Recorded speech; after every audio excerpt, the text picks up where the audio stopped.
Hello, I'm live. Hello, I'm Deborah Souverain. I'm live at the Fort Myers Police Department in downtown Fort Myers. We're waiting on a press conference that is about to happen any minute now.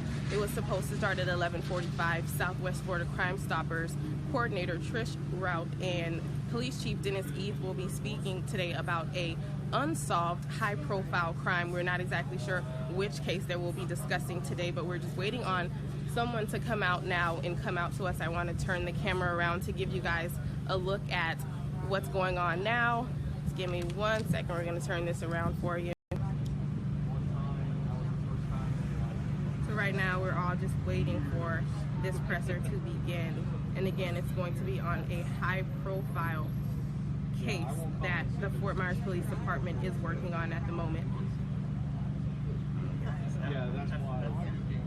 Exactly. That's and we're just waiting for this press conference to start right now. So I'm going to move over and give you guys a better look at what's going on once the press conference begins. But again, it's on a high-profile, unsolved case. We're going to be getting more details about today. We're not exactly sure which case it will be.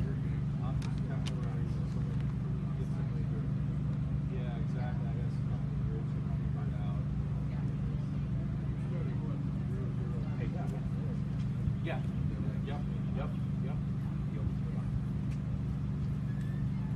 I'm gonna read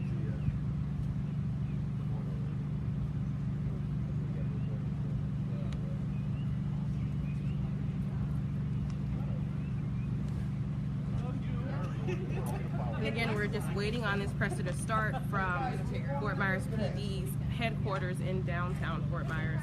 We will be joined by the Southwest Florida Crime Stoppers Coordinator, Trish. And as you can see, there are several agencies out here awaiting this press conference. We're not sure what the case we're going to be learning about will be.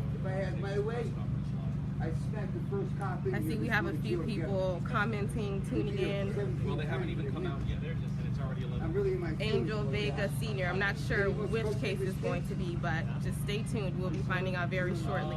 Justin Snyder says, I bet it has to do something with ZombiCon. We're not sure. That some people are whispering that, but we're not exactly sure what this is going to be about. But keep your questions coming. Stay tuned in. Any minute now. All right, so Chief Dennis Eads is making his way over now to the podium. They're walking out right now. All right, so they're walking out now. I'm just going to pan so you guys can get a look. Good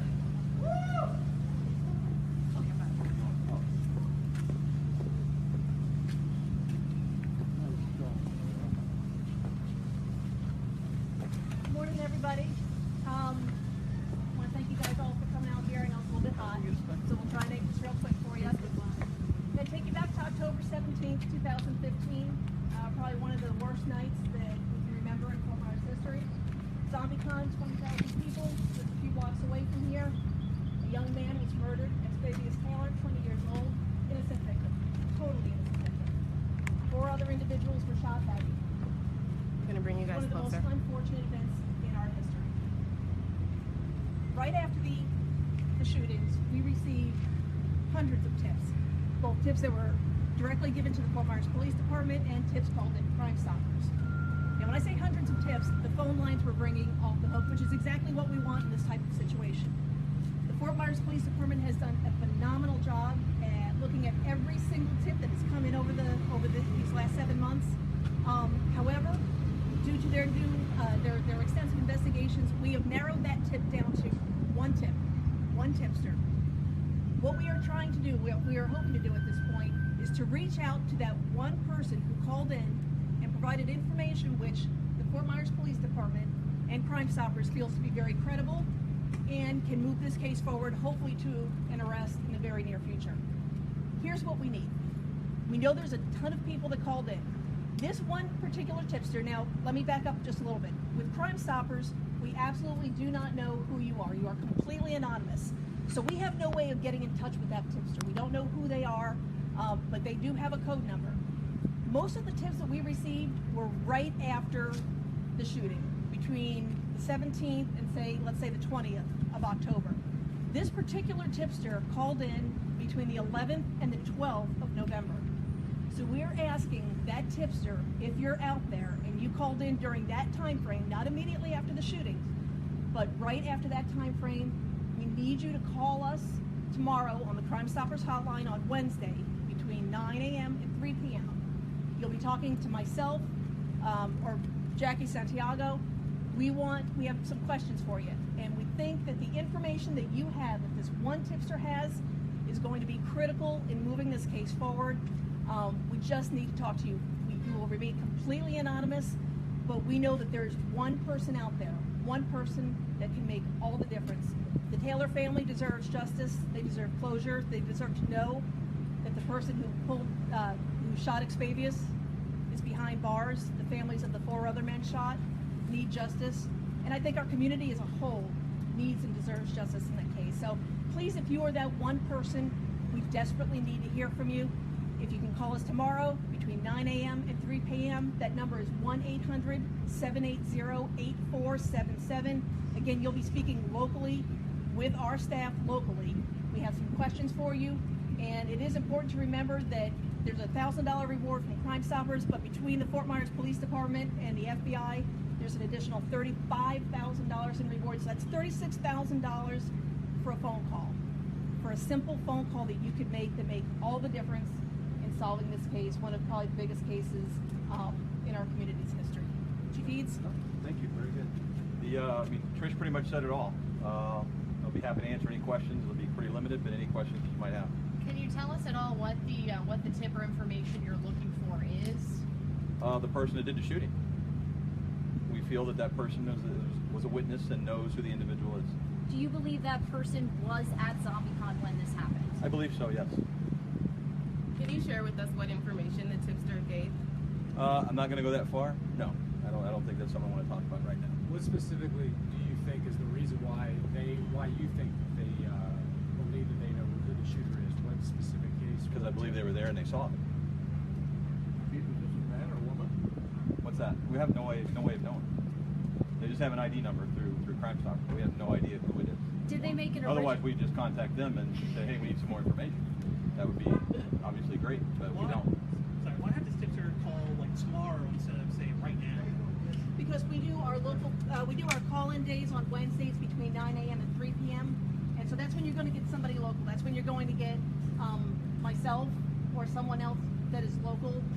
All other times it goes to a call center. So we want to hear personally from that person. Having been involved and working very closely with the Fort Myers Police Department over the last 7 months on this case, we know the intricacies of this case. We know what information detectives need to move this case forward. So we know the right questions to ask of that person. And we're personally invested in this case. This is, I think closure in this case means something to us. I know it means something to Chief Eads. Can you speak at all if this information changes your suspect description that you've put out from the beginning? Say it again, please. Can you tell me if this information changed at all the original suspect description that you put out of a white or Hispanic male in his late teens, early 20s? That description still holds. Okay. Chief, Is there any way you can solve the crime without this person? I'm sure there's other people that are witness to it. It's going to take someone coming forward and talking to us. What other leads have been developed in this case, and would getting this technically be the strongest lead you have? We've had lots of leads. Like I said, detectives and agents from the FBI have actually literally gone all over the state talking with individuals and tracking down leads. This is probably the best one that I can think of. With the pictures and videos that you guys have received, I know you guys have gone through hundreds, would you say all the information has gotten you 50% there, 60% there? And I don't know that I could put a percentage on it like that. Everyone that we've asked to come in, when we put the videos out, I want to say everyone that we put a circle on and said we want to talk to this individual, they've all come forward and talked to us. Now, did this person originally make a phone call or they wrote in? How did they? phone call. Phone call, okay. And then if they're sitting here watching thinking, why would I potentially put my life at risk? What would you say to them about why they should come forward? Are you asking myself or Trish? Both. Both of them? In my opinion, it's because they called initially because it was the right thing to do, and they want to do the right thing. And now, for whatever reason, they haven't called back. Maybe they expected something to take place just based on what they had, but it's just not enough. So we need to get them to call back so we can get some more information. Can you protect them? I think so, yeah, absolutely. But they have to come forward and identify themselves in that case. And by identify themselves, it's by that code number. Whenever you call Crime Stoppers, you're given a code number, and it's just a series of numbers. 5 or 6 numbers. That is the only way that we know our tipsters is by that code number. And this one particular tipster has a code number. We're obviously not going to put that code number out there. They know who they are. There weren't a lot of tips that came in around that time frame, which I think helps us in a way, because most of the tips did come in between the 17th and say the 20th or 21st. But this particular tipster called us a good 3 weeks after the shooting. This particular tipster had information that detectives obviously feel is very credible, but we feel that there's more information that they have that perhaps they just didn't think was important at the time. But we're here to say right now that that information is critical, and we absolutely need to hear from that person. And they'll be protected because they are only known by that one code number. Crime Stoppers will never take your name, your phone number. We don't have caller ID, call tracing. We don't even take down whether you're a male or a female. It really doesn't matter. You're just that code number.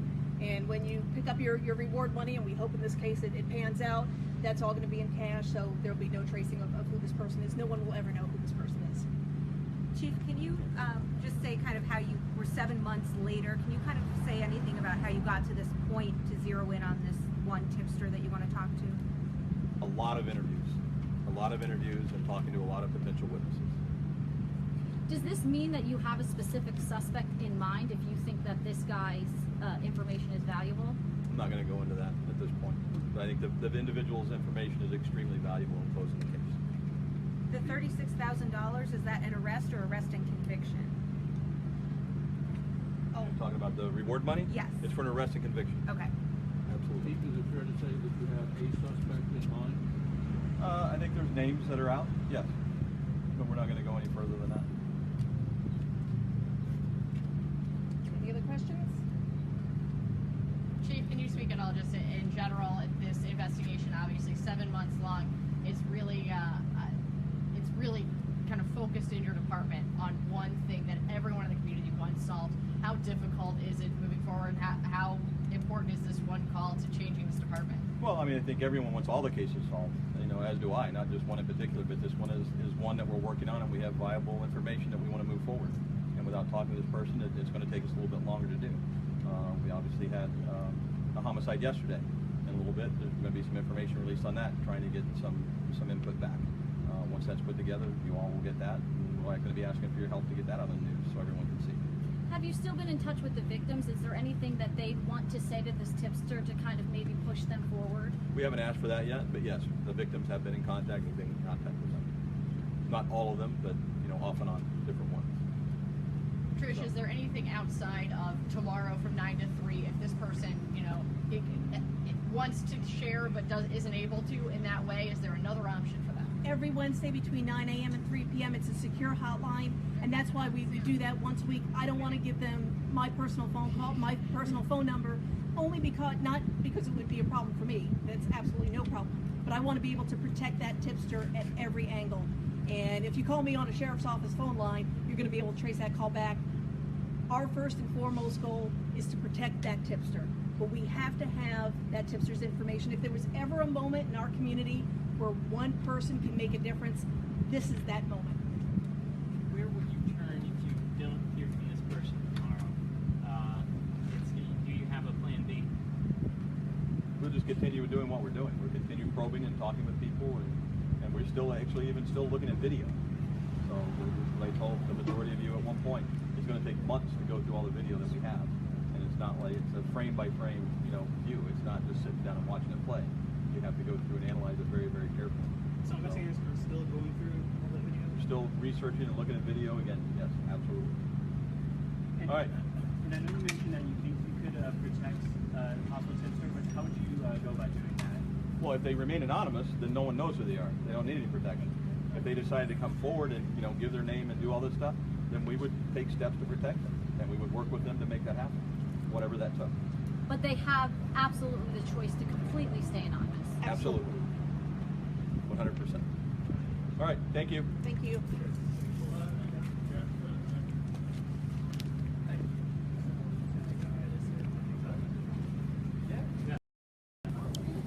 All right, so for everyone who's still tuned in, just a real quick recap of what you just saw and heard. So just want to adjust the camera. Southwest Florida Crime Stoppers Fort Myers PD is looking for one tipster who called in about 3 weeks after this shooting happened. Now, just want to go through my notes to make sure I'm giving you guys the correct information. So yes, the tipster called in 3 weeks after the shooting. Southwest Florida Crime Stoppers in Fort Myers PD believe whoever that person is, they have vital information to help them solve this unsolved crime. There is a $36,000 reward that is up for grabs for whoever that tipster is that could bring forward information that could help have an arrest and conviction in this case. Now again, that tipster called in 3 weeks after the shooting. If you think you are that tipster, you may know who that person is, you're asked to call into Crime Stoppers on Wednesday, that's tomorrow, between the hours of 9 a.m. and 3 p.m. If you call Crime Stoppers tomorrow, Wednesday, during those hours, you will be sent to a secured line where your information cannot be tracked. And that tipster, whoever that person is, was given a number, a code number, that they were received when they first made that call. That person is asked to call and given that number when they called the Crime Stoppers hotline. So we're going to continue to follow this story and bring you a recap again tonight at 6 o'clock on Fox 4. So stay tuned with us. We'll keep you updated online and on Facebook, Twitter. So just stay with us. Thank you for tuning in, guys. Any more questions, just keep them coming and we'll be responding to them as they come in. I see Patty, if you don't give your name, you don't get the money. Patty, that isn't the case. You can still remain absolutely anonymous. You will not have to give any of your information. And if there is an arrest and conviction in this case, you will receive that $36,000. So there is no issue of your identity being revealed to anyone if you believe you may have information that can help. So I'm just kind of looking at some of the comments that are coming in here. A lot of people hoping the tipster calls in, and that's what law enforcement officials are also looking for. Anyone who may have information, and even if you are not that tipster that called in 3 weeks after the shooting happened, and if you think you saw something, you know something, give Crime Stoppers a call. All right. Someone has to know. Just looking at a few more questions. And you can call today. I see Jennifer Ann asking why call tomorrow. They want you to call tomorrow because that hotline will go directly to our local Crime Stoppers unit. And if you call, you can call today, but it'll go to the main office, and then they'd have to direct you to the Southwest Florida Crime Stoppers. So that's the reason why they want people to call in tomorrow. But if you believe you have that tip and you want to get it off of your chest now, you can still call today or any day. But Wednesdays between the hours of 9 a.m. and 3 p.m. is when our local Southwest Florida hotline is open, and those calls will come directly to our local hub here in Southwest Florida.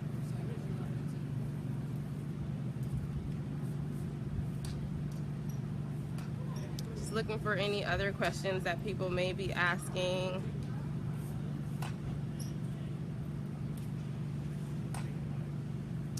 Steven Rivera is asking, how did they know which tipster they're asking for? We asked Dennis Chief Eads about that. He didn't want to go into too much detail about why they believe this tipster has information that's valuable to this case. We're assuming it's because they don't want to compromise any the investigation or anything that they're doing so far. But they're asking for this tipster to call because they believe whoever that person is that called 3 weeks after the shooting has information that is vital to solving this crime.